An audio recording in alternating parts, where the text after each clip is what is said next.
Bill Gates নামের একটা ছেলে আছে না, ওই ছেলেটা কেমন? ওই হাজার হাজার কোটি টাকার মালিক, তারপরও ও চা খেতে যায় ফুটপাতে। বিরাট পড়ে গেছে, বিরাট উড়া দে মাথা দে। ওরে বাবা রে, পাপ বাইরে যা ওজন আছে রে।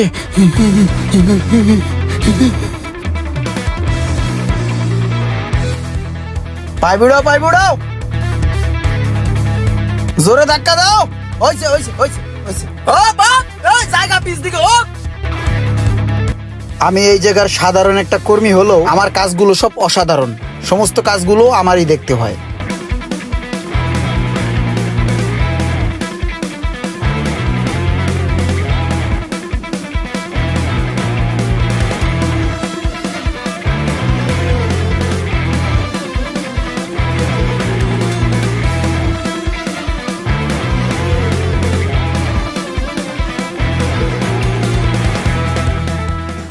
তোরা দুইজনে 2 হাজিরা করে কাজ করছস 4 দিন।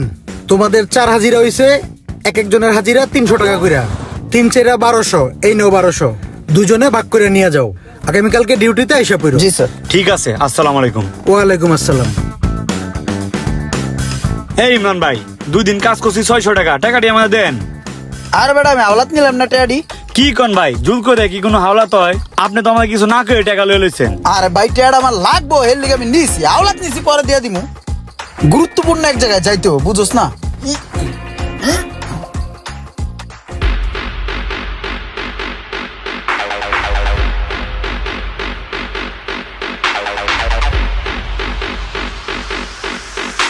আমার সকল ফ্রেন্ড সার্কেল আইসা আমার জন্য ওয়েট করতেছে।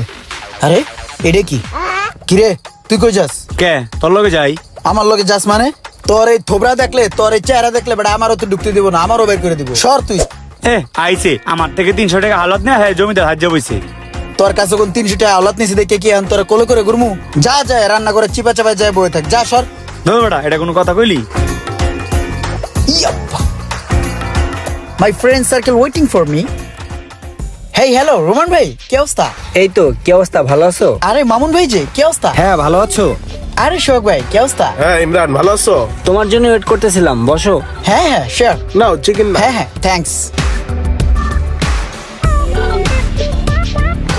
আরে ভাই কি যে বলবো, বাংলাদেশের রাস্তাঘাটে যে পরিমাণে জ্যাম, কোনো দিকে মুভ করে তো মুশকিল হয়ে যাচ্ছে। আমি দুবাইতে ছিলাম কিছুদিন আগে। দুবাইয়ের যে রাস্তাঘাট মানে মন জুড়ে যায়, জ্যাম জট বলতে কিচ্ছু নাই, সব ট্রাফিকে কন্ট্রোল করে, খুব ভালো লাগে। বাংলাদেশ এই যে আস্তে আস্তে লেট হয়ে গেল। Sorry for late everyone, let's party. তো যাই হোক মামুন ভাই, আসলে হয়েছে কি, আমি আসলে একটা BMW আনাতে চাচ্ছি। হ্যাঁ, কিভাবে যে আনাই বুঝতেছি না আসলে। রোমান ভাই, আপনি বাহির থেকে কার আনবেন সেটা না আমাকে বলবেন। জাপানে আমার ফ্রেন্ড থাকে লালচান, ও কার এক্সপোর্ট ইম্পোর্টের ব্যবসা করে, বুঝতে পারছেন? বিডিতে যত দামি দামি কার ইনপুট হয় সেগুলো সব আমার ফ্রেন্ডের হাত ধরেই আসে। আমি অলরেডি 2টা গাড়ির অর্ডার করছি, একটা ল্যাম্বরগিনি আর একটা ফেরারি। ঠিক আছে ভাই, আপনার যদি স্পেশালি কোনো কার চুজ থাকে সেটা আমাকে হোয়াটসঅ্যাপ করে দিবেন, আমি ওকে বলে দিব, ও পাঠিয়ে দিবে। টাকা পয়সা নিয়ে পেয়ারা নেই। ঠিক আছে, তাহলে তো ভালোই হয়, যেহেতু আপনার ফ্রেন্ড আমেরিকাতে আছে, তাহলে আমাকে একটা ব্যবস্থা করে দেন না? ওরে আল্লাহ রে, ওইগুলা কি কইতাছে? সব দিয়ে যাইতেছে আমার মাথা উপরে দিয়া। সোহাগ, এই মাসেই কিন্তু আমার ওই যে নতুন ফ্যাক্টরি উদ্বোধন করতে 5 কোটি টাকা লাগবে। ওইটা নিয়ে টেনশন করার কিছুই নাই। আমার ইউএস এর শিপমেন্টটা কমপ্লিট হয়ে গেছে, তো টাকা দেওয়া যাবে, সমস্যা নেই। ওকে ঠিক আছে। আচ্ছা, একটা বিষয় কি আপনারা লক্ষ্য করছেন? বিল গেটস নামের একটা ছেলে আছে না, ওই ছেলেটা কেমন? ওই হাজার হাজার কোটি টাকার মালিক, তারপরও ও চা খেতে যায় ফুটপাতে। এই বিষয়ে আপনারা কি মন্তব্য করেন? ওইটা আসলে যার যার একটা রুচি আর কি। না না, এটা আমি ভালো চোখে দেখি না। আরে ভাই, ফুটপাতের চায়ে তো জীবাণু থাকতে পারে, বায়ু দূষণ থাকতে পারে, শব্দ দূষণ হতে পারে, এতে নানা ধরনের রোগ ব্যাধি ছড়ায়। কই, আমি তো কখনো ফুটপাতে চা খাই না। আমার চা খেতে ইচ্ছা হলে 5 স্টার মানে রেস্টুরেন্টে চলে যাই। স্টিফেন হকিন কি বলেছিল জানেন? আরে ভাই, নিউটনের যে গণিতের সূত্র, ওই সূত্র অনুযায়ী লাস্টে গিয়ে কি দাঁড়ালো? নীল আর্মস্ট্রংয়ের কথাটা শুনছেন আপনি? ও কিন্তু ফার্স্ট টাইম চাঁদে গিয়েছিল, ঠিক আছে? এলন মাস্কের যে টেসলা, আইনস্টাইনের সেই বিখ্যাত কথাটার কথা মনে আছে? শেক্সপিয়ারের কথাটা কিন্তু ভুলার মতো নয়। ঠিক আছে, তাহলে উঠি এখন। হ্যাঁ হ্যাঁ, ওঠা উচিত। আমারও বিজনেস পারপাসে একটি মিটিং আছে, লোকজন সবাই বসে আছে, আমার জন্য ওয়েট করতেছে। উঠি তাহলে। এই বিলটা?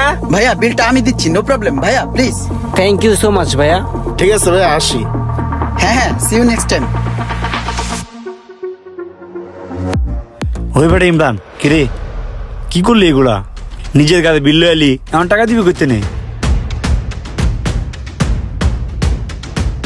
আমার বাসায় একটা ব্যাংক আছে বুঝছোস, প্রতিদিন আমি 10 টাকা করে জোগাই। আমি এনে বহি, তুই যে আমার ব্যাংকটা ভাঙ্গে টাকাটা লই যাই, যা বিলটা দেই নাহলে বাইন্দা থুইবি। সারাদিন কাম করে বাস 300 টাকা, আর সপ্তাহখানিক পর পড়াইয়া এখানে এক কাপ চা খাইয়া সব টাকাগুলো উড়ে এলাস, এতে তোর কি লাভ হয়?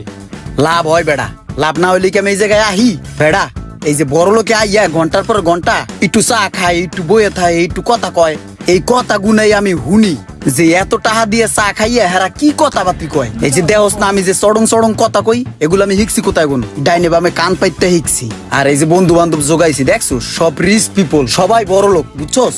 একটা কথাই আছে না, জাতে টানে গোতে রে কুত্তায় টানে ফ্যান, এমন কুত্তায় একদিন টাইন না আমারে ফ্যান পর্যন্ত লইয়ে যাবি, তারপর আমার বড় লোক বানায় লেবি দেখিস তুই। আরে বেটা তোর যে কোন কুত্তায় টানবো এটা আমি বুঝছি। নিচে এক কাপ চা পাওয়া যায় 5 টাকা, ওইটা না খায়া তুই এই না কাছে এক কাপ 300 টাকা দিয়া, তবে যে কই নিবো এটা আমার বুঝা শেষ। আরে বেড়া তোর পরিস্থিতি যত বড় খয়রাইতে হোক সমস্যা নাই, কিন্তু চিন্তা ভাবনা কখনো খয়রাইতে রাহা যাবে না, চিন্তা ভাবনা কখনো গরিব রাহা যাবে না বুঝছো। আর যদি চিন্তা ভাবনা উপর লেভেলের করতে পারো তাহলে তুই নিজেই একদিন উপরে উঠে যাবে গা বুঝছো। হ্যাঁ ঠিক আছে বুঝছি।